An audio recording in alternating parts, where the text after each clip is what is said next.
টাকা এদিক ওদিক করার জন্য কিছু লোক নামেমাত্র ইন্ডাস্ট্রি করেছে। স্বামীকে অপহরণ করে চাঁদা দাবি, স্ত্রীসহ গ্রেপ্তার 6।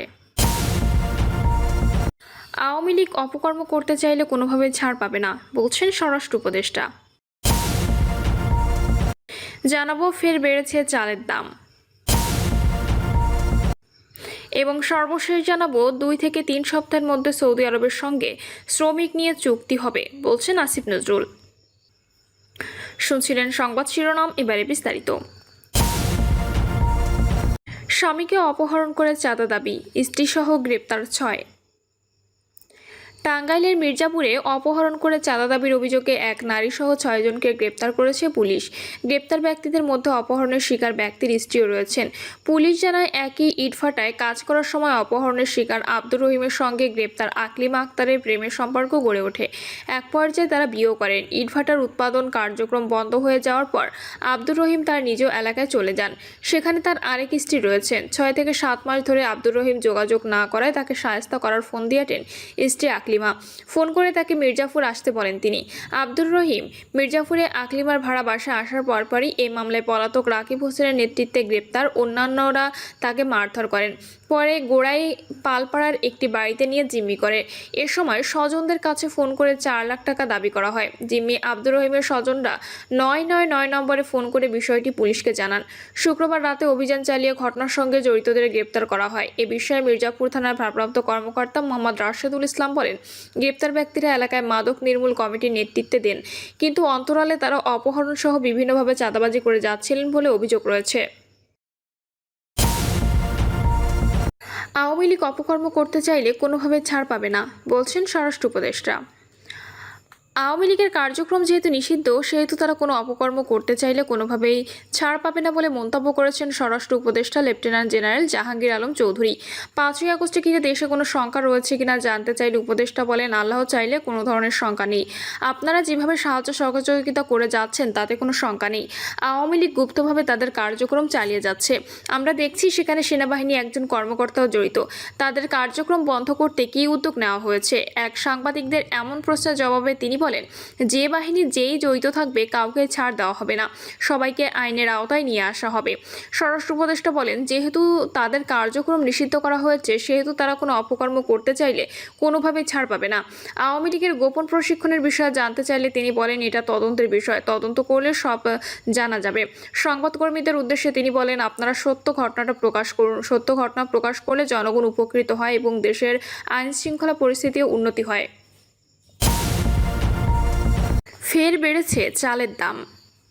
চট্টগ্রামে ফের ঊর্ধ্বমুখী চালের বাজার। জুলাই মাসের শুরুতে এক দফা চালের দাম বেড়েছিল। মাসের মাঝামাঝি এসে দাম কিছুটা স্থিতিশীল হয়। এখন আবার দাম বেড়েছে। সব ধরনের চালের বস্তার দাম বেড়েছে 250 থেকে 350 টাকা পর্যন্ত।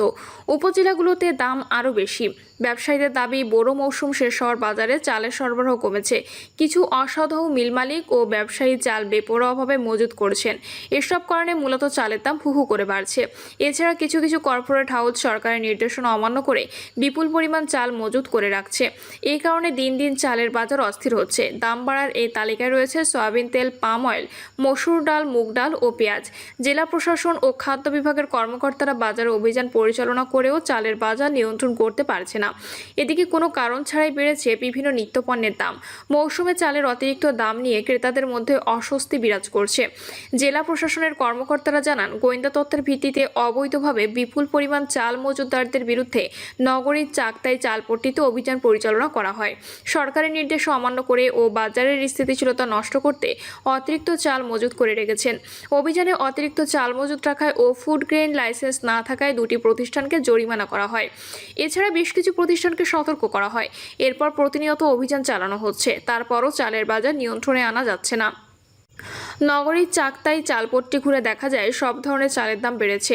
পাইকারি বাজারে মোটা সিদ্ধ চালের দাম বস্তা প্রতি 300 টাকা বেড়ে মানভেদে বিক্রি হচ্ছে 3600 থেকে 3800 টাকায়। একইভাবে প্রতি বস্তায় 250 থেকে 300 টাকা বেড়ে মানভেদে মিনিকেট আতপ চাল বিক্রি হচ্ছে 4200 থেকে 4300 টাকা। দিনাজপুর পাইজাম 4400 থেকে 4500 টাকা, যা আগে ছিল 3900 টাকার কাছাকাছি। কাটারিভোগ চাল বিক্রি হচ্ছে 4400 টাকার বেশি দামে। স্বর্ণা সিদ্ধ চাল প্রতি বস্তা ৩,৪০০ থেকে ৩,৬০০ টাকায় বিক্রি হচ্ছে, যা আগে ছিল ৩,১০০ টাকা। নাজিরশাইল সিদ্ধ ৩,৭০০ থেকে ৪,১০০ টাকা, যা আগে ছিল ৩,৮০০ থেকে ৩,১০০ টাকা। পাইজাম সিদ্ধ ৪,২০০ থেকে ৪,৪০০ টাকা, যা আগে ছিল ৩,৫০০ টাকা। চিনিগুড়া চাল বিক্রি হচ্ছে প্রায় ৬,০০০ টাকা দরে, তবে মানভেদে ২০০ টাকা কম বেশি রয়েছে। খুচরা বাজারে জাত ও মানভেদে চিকন নাজিরশাইল চাল 85 থেকে 90 টাকা, মিনিকেট 80 থেকে 85 টাকায় বিক্রি হচ্ছে। আর মাঝারি মানের আর 28 ও 29 চাল 62 থেকে 65 টাকা এবং গুটি স্বর্ণা, চায়না ইরি সহ মোটা চাল বিক্রি হচ্ছে 56 থেকে 58 টাকায়, যা আগে প্রতি কেজিতে 4 থেকে 5 টাকা পর্যন্ত কম ছিল। চালের পাশাপাশি খুচরা বাজারে গত দুদিনের ব্যবধানে সয়াবিন ও পাম অয়েলের দাম বেড়েছে। প্রতি কেজিতে 5 টাকা বেড়ে মাঝারি দানার মসুর ডাল 105 থেকে 125 টাকা ও ছোট দানা মসুর ডাল 130 থেকে 145 টাকায় বিক্রি হচ্ছে। মসুরের পাশাপাশি মুগ ও আঙ্কর ডালের দামও বাড়তি। একদিনের ব্যবধানে প্রতি কেজি মুগ ডালে 10 টাকা পর্যন্ত বেড়েছে। গতকাল বাজারে প্রতি কেজি মুগ ডাল মানভেদে 120 থেকে 180 টাকায় বিক্রি হয়, যা একদিন আগে 110 থেকে 170 টাকায় বিক্রি হয়েছে।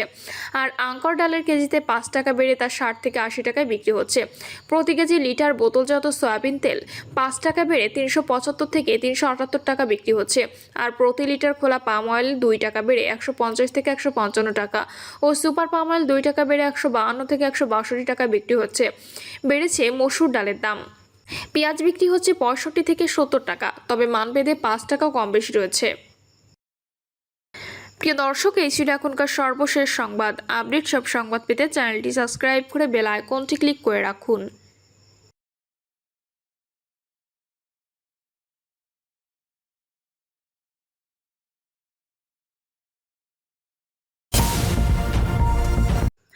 টাকা এদিক ওদিক করার জন্য কিছু লোক নামেমাত্র ইন্ডাস্ট্রি করেছে। কিছু কিছু লোক শিল্প প্রতিষ্ঠান গড়ে তুলেছেন টাকা পয়সা এদিক ওদিক করার জন্য বলে দাবি করেছেন নৌ পরিবহন মন্ত্রণালয় এবং শ্রম ও কর্মসংস্থান উপদেষ্টা brigadier general doctor M Shakhawat Hossain. Shakhawat Hossain বলেন, কিছু কিছু লোক শিল্প প্রতিষ্ঠান গড়ে তুলেছেন টাকা পয়সা এদিক ওদিক করার জন্য। তারা ব্যাংক ঋণ নিয়ে টাকা পাচার করেছে, এখন শ্রমিকদের টাকা পয়সা দিতে পারছে না, সারা দেশ থেকে পালিয়ে গেছে। সে কারণে কিছু শিল্প কারখানা বন্ধ হয়েছে। কারখানা বন্ধের জন্য সরকার দায়ী নয়। তিনি আরও বলেন, শিল্প কারখানা ভালোভাবে চলার কারণে 7 থেকে 8% রপ্তানি বেড়েছে। ভালো মালিকরা দেশে রয়েছেন, তারা শ্রমিকদের দেখভাল করছেন, ভালো ব্যবসা করছেন। শ্রমিকদের আন্দোলন নিয়ে তিনি বলেন, তাদের দাবি দেওয়া কোনো শেষ নেই। যে কেউ আন্দোলন করতেই পারে, যে কেউ তার দাবি নিয়ে রাস্তায় নামতে পারে। আমারও দাবি আছে, আমিও রাস্তায় নামতে পারি, এটা তাদের অধিকার। শ্রমিক সংগঠনের নির্বাচন নিয়ে এ উপদেষ্টা বলেন, একজন নির্বাচনে জিতলে সারা জীবন থাকতে চান, যা এর আগে স্বৈরাচার সরকারের সময় দেখেছেন। আশা করি এর চর্চাগুলো আর চলমান থাকবে না। নির্বাচনের মাধ্যমে ভালো প্রতিনিধি উঠে আসার প্র্যাকটিস চালু হবে।